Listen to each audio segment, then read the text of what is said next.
Santri Ratna. Namo tassa bhagavato arahato sama sambuddhassa. Namo tassa bhagavato arahato sama sambuddhassa. Namo tassa bhagavato arahato sama sambuddhassa. Selamat pagi Bapak Ibu, Soti Hotu, Namo Buddhaya.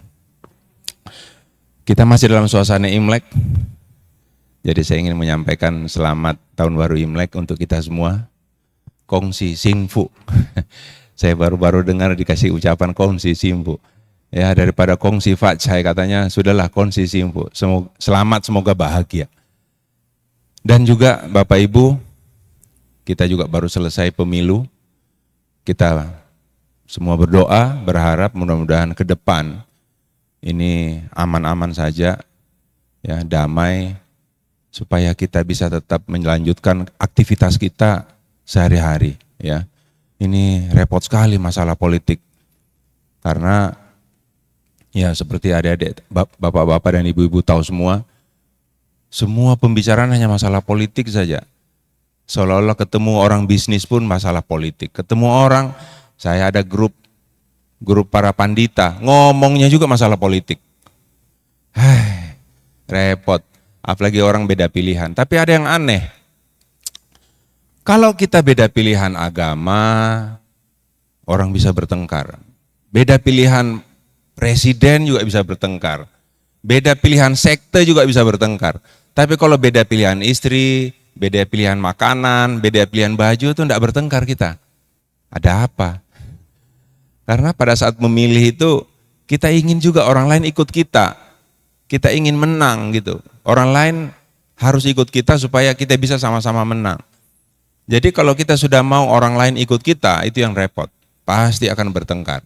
Kenapa? Pada saat saya pilih baju, orang lain juga pilih baju, kita tidak bertengkar. Karena saya tidak pernah memaksakan dia harus pakai baju sama dengan saya. Gitu. Nah, itulah Bapak dan Ibu. Masalahnya kita semua ini pasti setiap hari punya pilihan-pilihan. Dari bangun pagi sampai tidur ini pasti punya pilihan.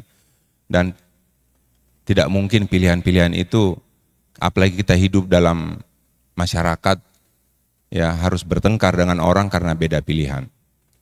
Nah Bapak Ibu, hari ini saya ingin membawakan tentang benar salah. Untuk apa benar salah?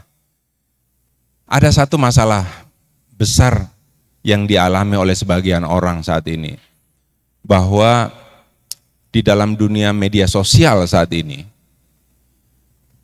begitu banyaknya data, begitu banyaknya informasi, dan sampai orang itu susah untuk memisahkan, memilih mana yang benar, mana yang salah.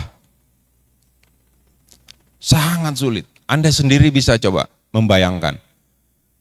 Kita kadang-kadang terima berita atau terima video, ya terima chat. Kita anggap benar, ternyata salah.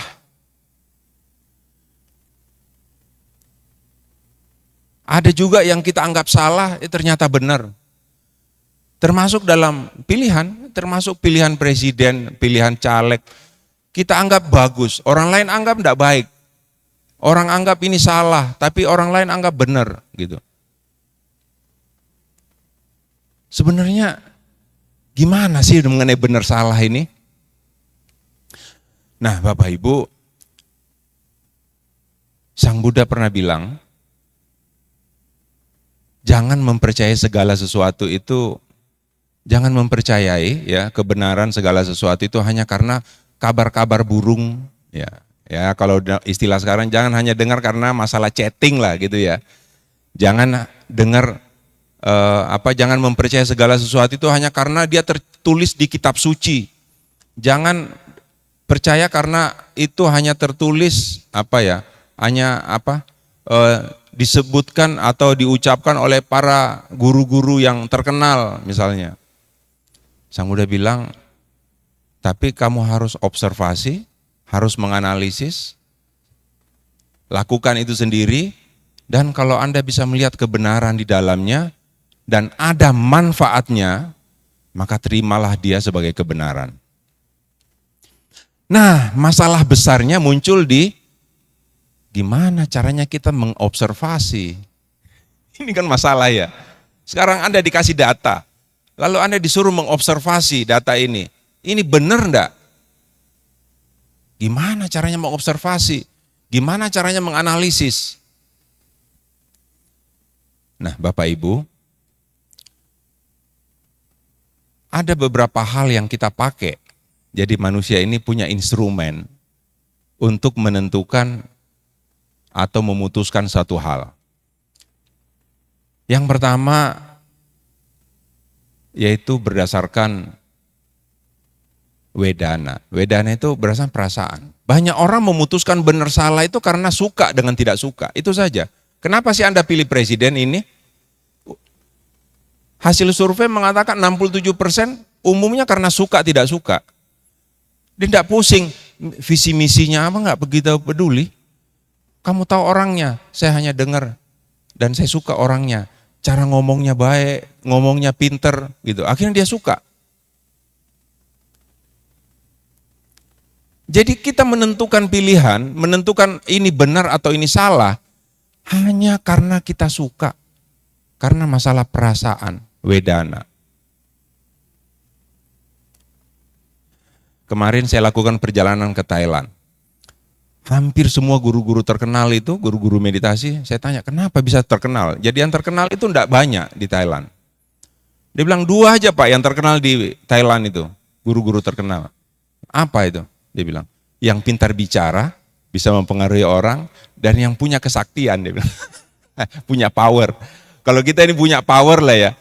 Jadi yang Anda suka itu yang pintar bicara, omongnya bagus, bisa mempengaruhi kita, atau yang punya power. Power itu kayak mungkin punya duit banyak, punya kekuasaan banyak. Kalau di sana para meditator itu kesaktiannya. Ketemu orang aja langsung dia tahu, kamu dari sini kemana gitu. Tahu. Jadi karena perasaan. Itu instrumen pertama. Lalu instrumen kedua, kita menentukan pilihan kita itu, benar salah kita itu karena logika kita, cara berpikir kita. Jadi, yang kedua dulu, karena memori kita. Contoh ya, kita dikasih tahu, 1 tambah 1 itu 2. Kenapa bisa kita bilang benar itu 2? Karena kita dulu pernah diajarin orang, dikasih masuk ilmu ke dalam pikiran kita bahwa 1 tambah 1 adalah 2. Jadi kita menentukan itu karena memori.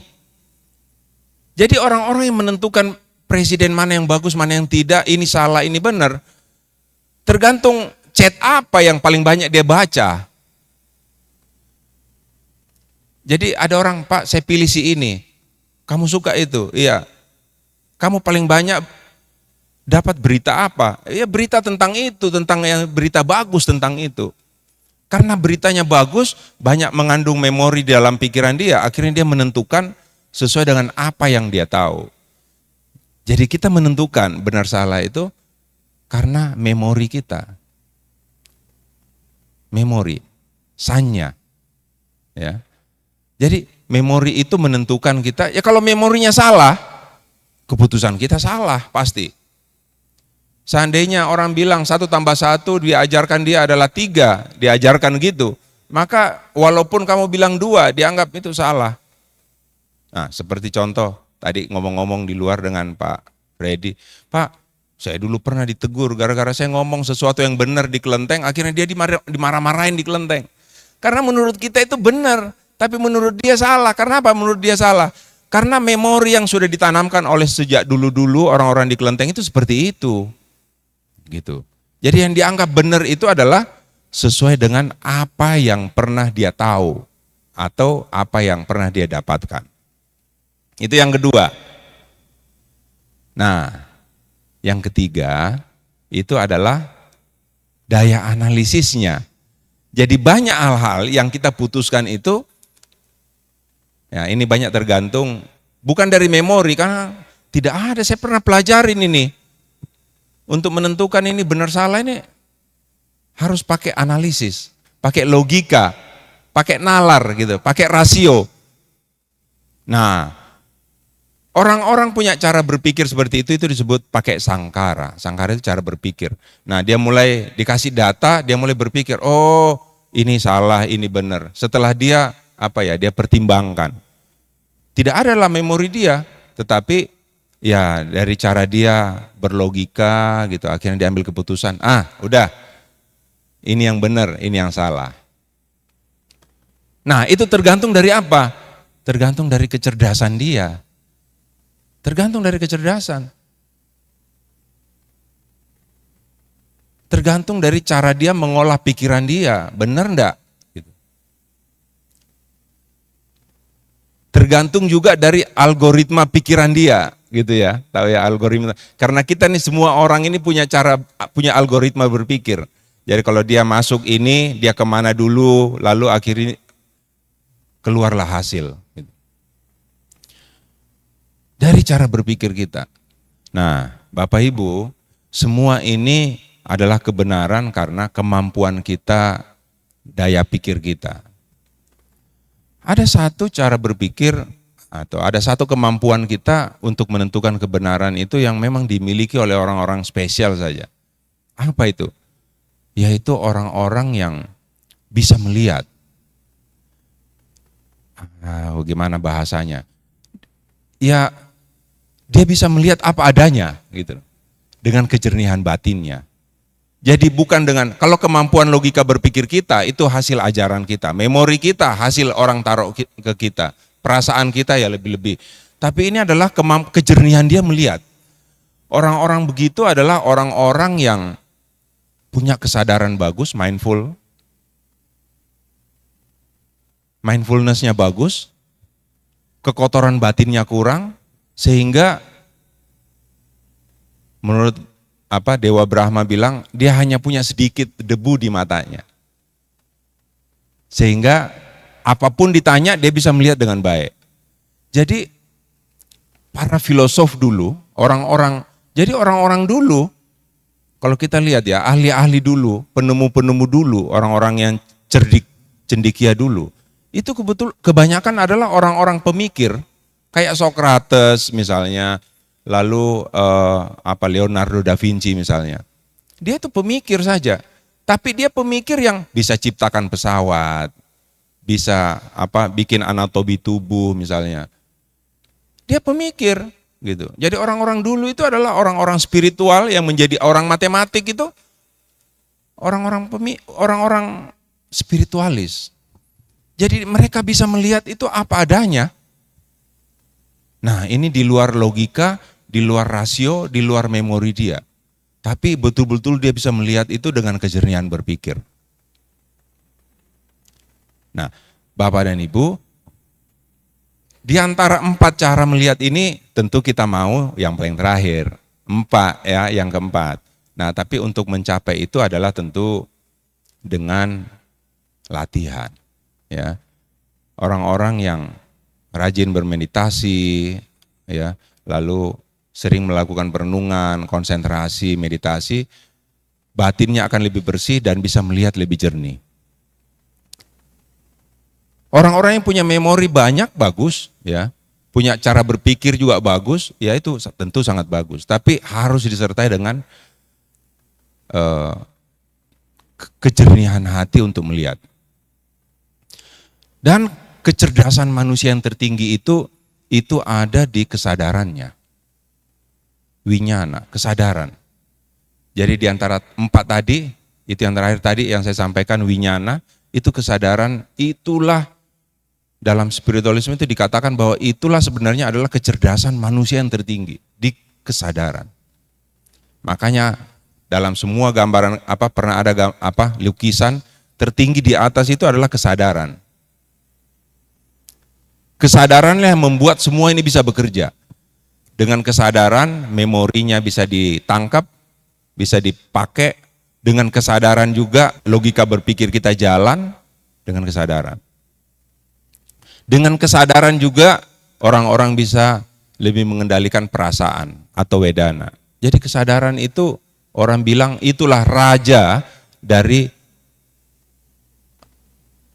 komponen-komponen yang membentuk kehidupan kita. Nah, Bapak Ibu melatih kesadaran, ya nggak ada lain, yaitu melatih konsentrasi, melatih samadhi, gitu. Nah, Bapak Ibu, saya tidak membahas tentang itu. Tapi yang saya ingin bahas adalah banyak orang bertengkar hanya karena soal benar salah. Iya, banyak orang bertengkar itu karena soal benar salah. Sampai kadang-kadang kita bertengkar dengan orang, merusak persahabatan kita karena soal benar salah. Sangat banyak.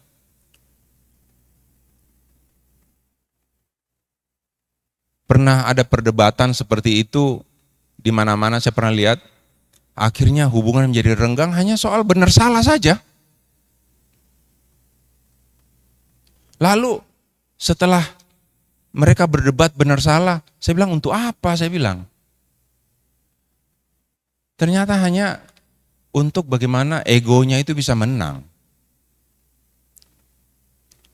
Dia melakukan pembenaran dengan segala sesuatu alasan, tujuannya agar dia merasa ada kepuasan bahwa saya lah yang benar. Keserakahan dia. Kita mungkin sering pernah mungkin berdebat dengan orang soal benar salah. Tapi pernahkah kita bertanya, untuk apa kita berdebat benar salah? Apa untungnya gitu? Ada satu kisah menarik ya tentang si kambing dengan si harimau. Kambing dan harimau ini berdebat. Harimau bilang rumput itu hijau, kambing bilang enggak, rumput itu biru.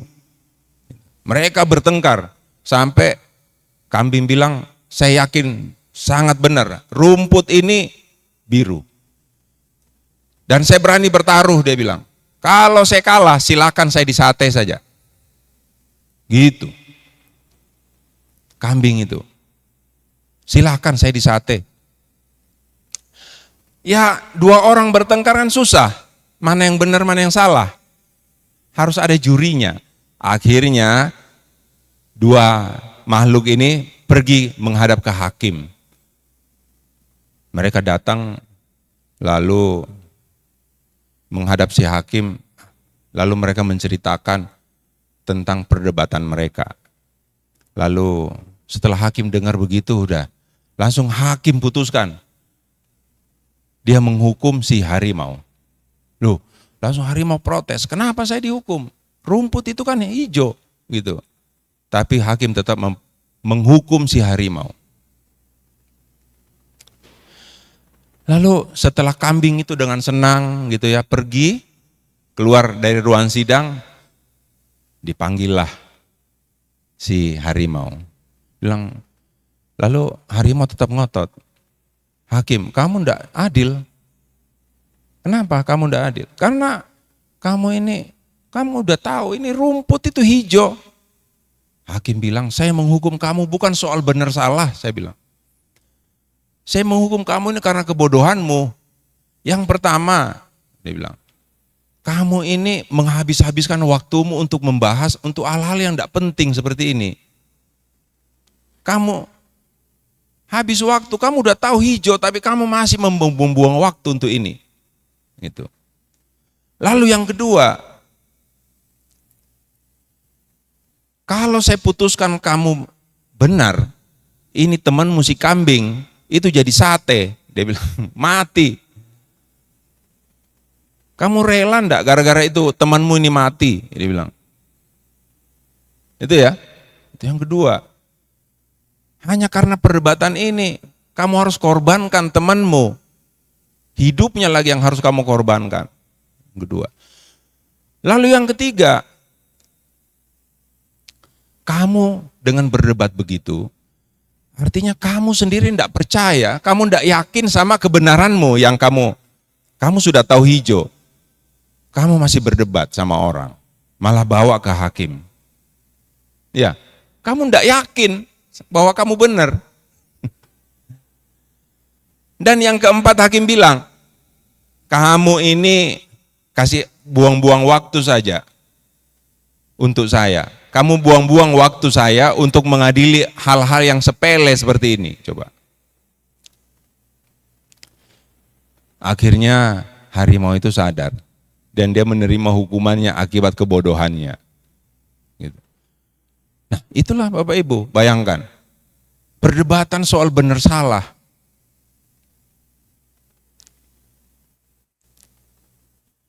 Jadi kadang-kadang Bapak Ibu, dalam pertengkaran benar salah itu hanya lebih banyak membawa kerugian. Tapi ada hal yang lebih penting dari itu. Yang Sang Buddha tadi katakan, tadi analisis ya, yang kedua, yang paling bawah itu, Sang Buddha bilang, ini bermanfaat atau tidak? Kamu percayai ini punya manfaat enggak?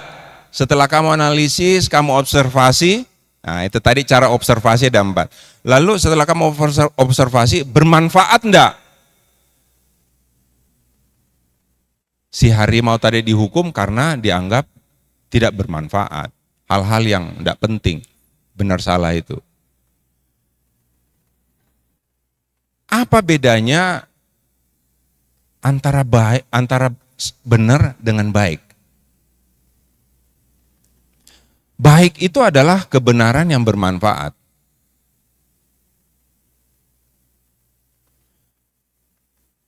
Sesuatu yang benar tapi tidak bermanfaat, itu enggak disebut kebaikan.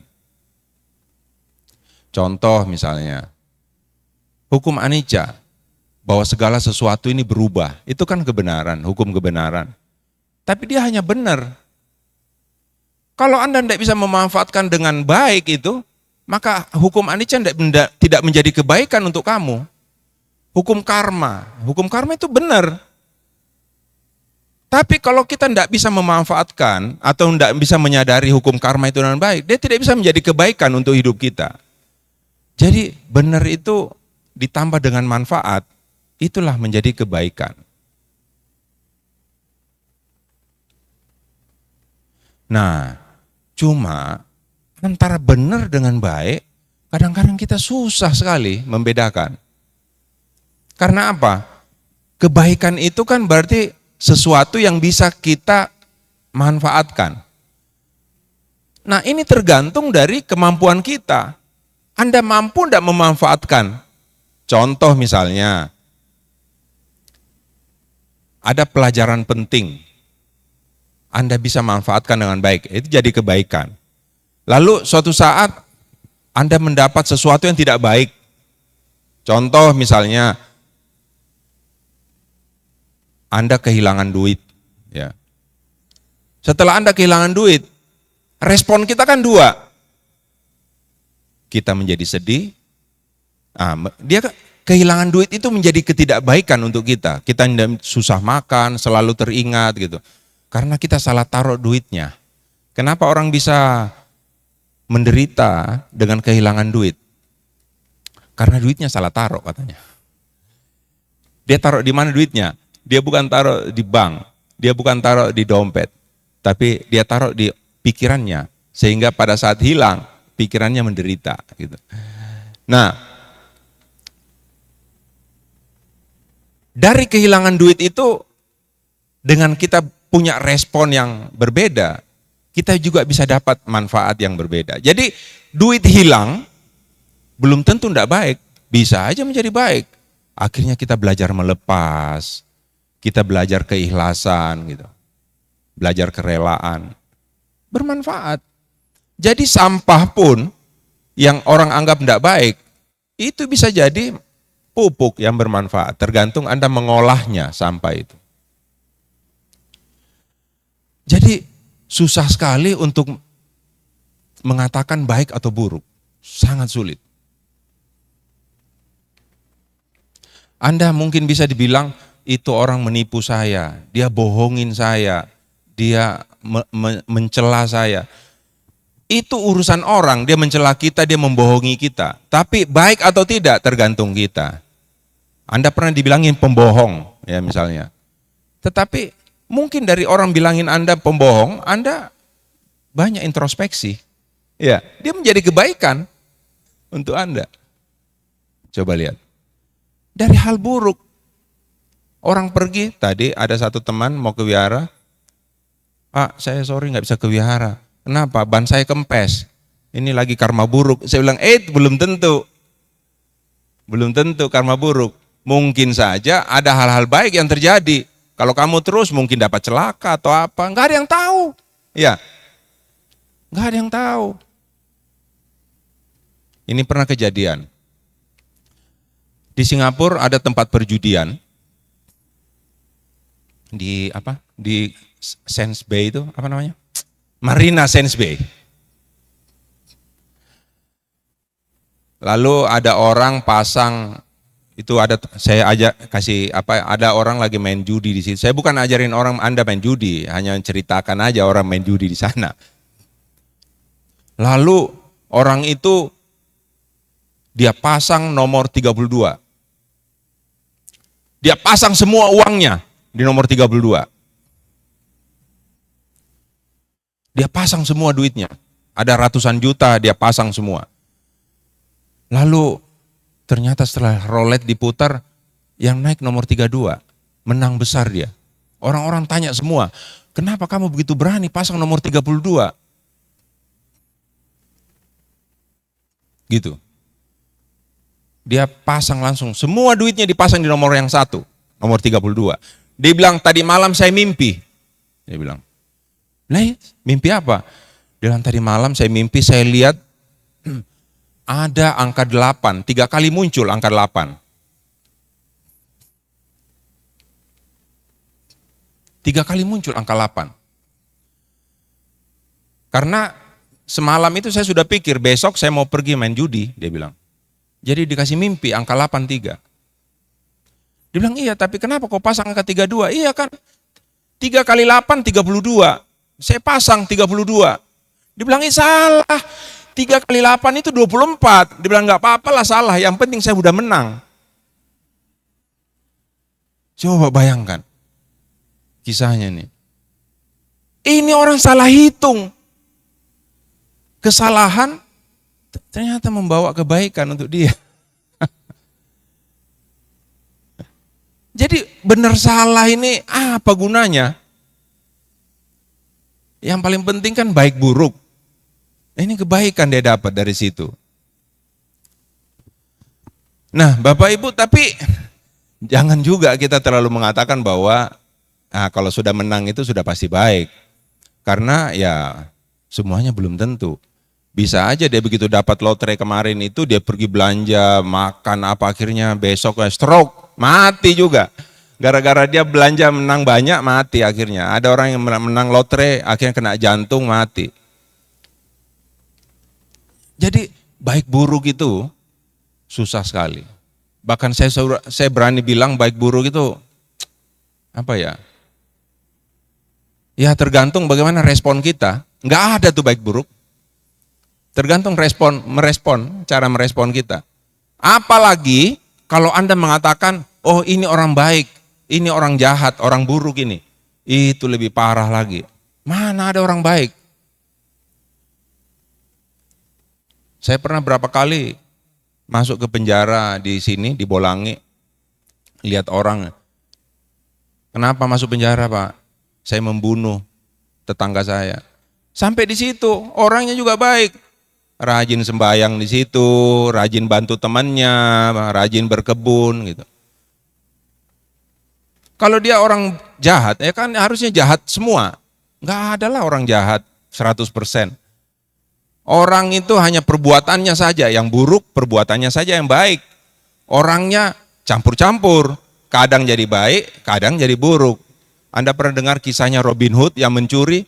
Ya mungkin saja pada saat dia mencuri itu buruk, pencurian. Tetapi dalam pikiran dia, saya mau membantu nih rakyat saya, baik juga. Jadi baik buruk itu campur dalam diri kita. Jadi Anda jangan terlalu cepat menvonis orang-orang ini orang baik, orang buruk gitu. Karena semua orang ada baiknya, ada buruknya. Dan apa yang kejadian sama kita? Ini contoh, ada calon gubernur, berjuang mati-matian, akhirnya jadi gubernur. Wah ini Pak karma baik, Bapak bisa, ini kebaikan. Ternyata jadi gara-gara jadi gubernur, masuk penjara. Wah, ini karma buruk juga. Kita susah sekali memisahkan ya. Memang dia masuk penjara karena korupsinya, tapi kan dia bisa korupsi karena jadi gubernur. Seandainya tidak jadi gubernur kan tidak bisa korupsi, gitu. Jadi ya saling berentetan hukum karma itu. Nah, begitu dia di penjara, ternyata dia bisa banyak belajar di situ, akhirnya jadi orang baik. Banyak sekali orang yang habis di penjara keluar jadi orang-orang baik. Soekarno pernah di penjara, Mahatma Gandhi di penjara, Nelson Mandela di penjara, jadi orang-orang top semua. Jadi baik buruk itu nggak ada yang tahu. Jadi kita bertengkar benar salah untuk apa, ya? Lalu baik buruk juga kita nggak tahu.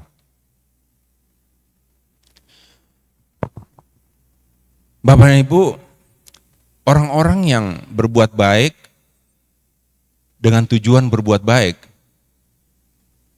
itu baik. Baik. Tapi orang-orang yang hanya berbuat sebaik-baiknya saja, itu jauh lebih baik. Contohnya gini, pohon misalnya. Pohon itu kita anggap dia baik, karena dia mengeluarkan oksigen ya untuk kita. Ya. Seandainya tidak ada pohon di dunia ini, mungkin dalam berapa saat kita mati semua. Pohon itu baik. Tapi pohon itu sendiri tidak pernah berpikir bahwa dia itu baik.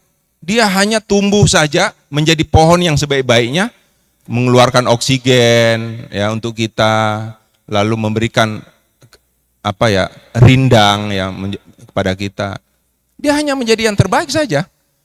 Lalu kita ini dapat manfaatnya. Kita sebut pohon itu baik. Padahal bagi pohon sendiri dia hanya menjadi pohon yang sebaik-baiknya pohon. Suatu saat dia ditebang, habis dia tumbuh lagi gitu. Sama lah dengan kita harusnya. Kita juga harus berbuat baik ya karena untuk menjadi yang terbaik dari diri kita. Orang lain menerima kebaikan kita ya syukur gitu. Enggak ya minimal saya sudah lakukan yang terbaik untuk diri saya. Nah, Bapak Ibu, jadi soal baik buruk ini banyak tergantung dari bagaimana kita merespon, ya, bukan bereaksi, tapi merespon apa yang kita alami. Sesuatu yang salah pun bisa menjadi kebaikan. Anda banyak melihat hal-hal yang salah, ada keluarga, orang tuanya penjudi, suka minum, anak-anaknya baik semua. Banyak kita lihat ya, seperti itu. Saya pernah lihat orang seperti itu, bapaknya merokok, anaknya tidak merokok. Saya tanya anaknya kenapa? Saya nggak suka sekali itu asap rokok di rumah. Dia bisa belajar. Ada juga bapaknya merokok, anaknya jadi perokok lebih berat. Karena dia juga belajar dari bapaknya. Jadi hal-hal yang tidak baik pun kita bisa belajar untuk menjadi baik. Nah, Bapak Ibu, artinya bahwa baik buruk itu adalah perbuatan dan merupakan respon dari diri kita sendiri.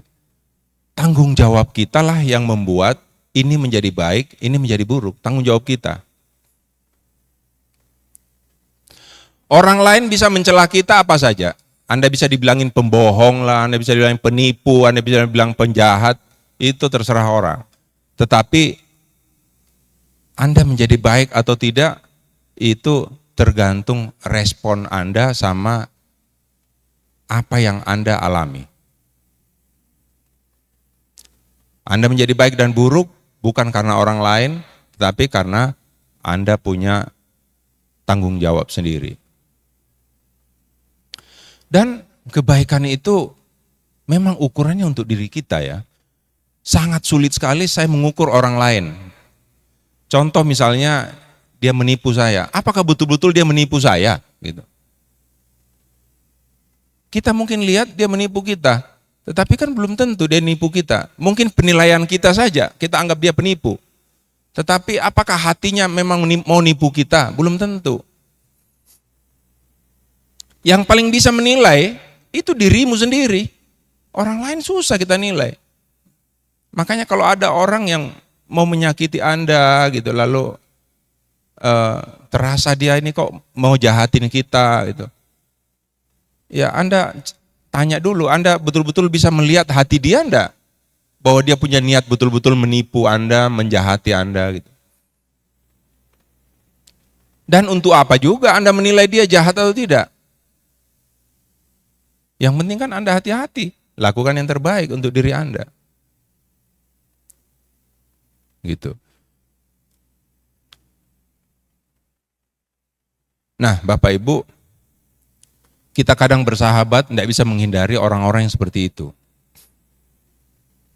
Yang memberi penilaian benar salah kepada kita, lalu menjudge kita sebagai orang tidak baik, atau orang baik pun dia judge kita sebagai orang baik, tidak bisa kita hindari. Sama sekali tidak bisa kita hindari. Dan Anda tidak bisa mengatakan bahwa teman yang baik itu ya itulah yang biasa memuji kita, itu sudah pasti salah. Tapi ada pepatah bahasa Inggris bilang gini, a friend indeed is a friend in need.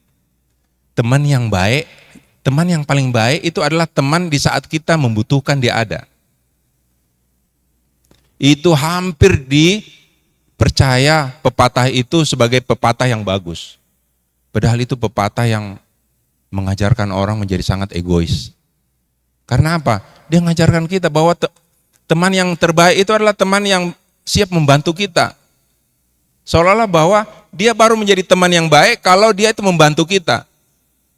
Padahal tidak semua teman baik itu bisa membantu kita. Ada yang punya keterbatasan.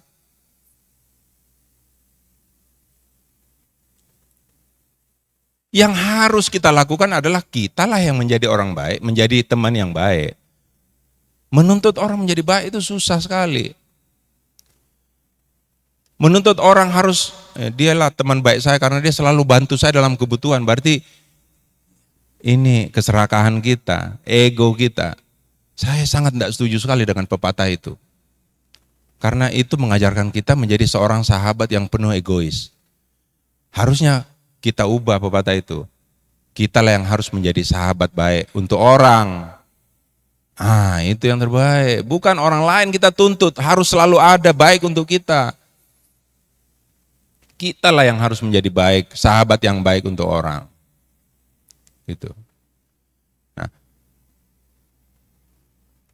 itulah Bapak dan Ibu, ya, sedikit bahan renungan ya untuk hari ini. Saya sangat berharap sekali ya, mudah-mudahan di setiap kondisi yang kita alami kita bisa petik hikmahnya dan kita memberikan respon yang terbaik untuk menjadi yang lebih baik dari diri kita setiap hari. Kita tidak perlu menjadi orang lebih baik dari orang lain. Kalau ada orang yang berusaha menjadi saya harus lebih baik dari dia. Nah, itu membuat penderitaan baru. Kita harus menjadi yang terbaik dari diri kita saja. Gitu. Itu yang paling penting. Dari hari ke hari kita menjadi yang terbaik dari diri kita, bukan menjadi lebih baik dari orang, apalagi membuat orang lain tidak baik, lalu kita lah yang menjadi yang terbaik. Gitu. Demikian Bapak Ibu, terima kasih banyak ya atas pertemuan hari ini. Mudah-mudahan kita semua di tahun naga kayu ini ya. Ini menjadi tahun hoki untuk kita semua. Ada yang bilang ini tahun baik untuk CEO ini. Tapi sesungguhnya semua hari bisa ada hari yang baik, ada hari yang tidak baik juga untuk kita. Tergantung bagaimana kita membawakan diri kita di sehari-hari. Ya. Saya percaya CEO itu, Pace itu bisa melihat, bisa melihat jalan kita, jalanmu mulus apa enggak, tapi dia tidak menentukan perjalanan kita, enggak. Bisa aja Anda punya jalanan itu tol, oh ini tahun sio ayam luar biasa, misalnya, iya jalan tol, tetapi kalau Anda tidak siapkan mobilnya bagus, remnya blong, Anda tidur-tidur, ya jalanan memang tol, tetapi kan Anda tidak bisa mencapai tujuan, gitu. Ya. Nah, begitu juga, oh sio apa ya, sio tertentu ini kurang bagus di Naga Kayu. Banyak kerikil-kerikil, ada jembatan putus. Itu jalanannya. Tapi perjalanannya kan belum tentu. Mungkin Anda lebih apa ya, lebih jaga kesehatan, lebih hati-hati hidupnya. Ya walaupun banyak kerikil, ada lubang banyak. Nah, kita tetap selamat. Gitu. Jadi semuanya tergantung sama diri kita sendiri. Terima kasih Bapak Ibu, Sabe Sata, Bawantu Sukitata, semoga semua makhluk hidup berbahagia. Sadu, sadu, sadu.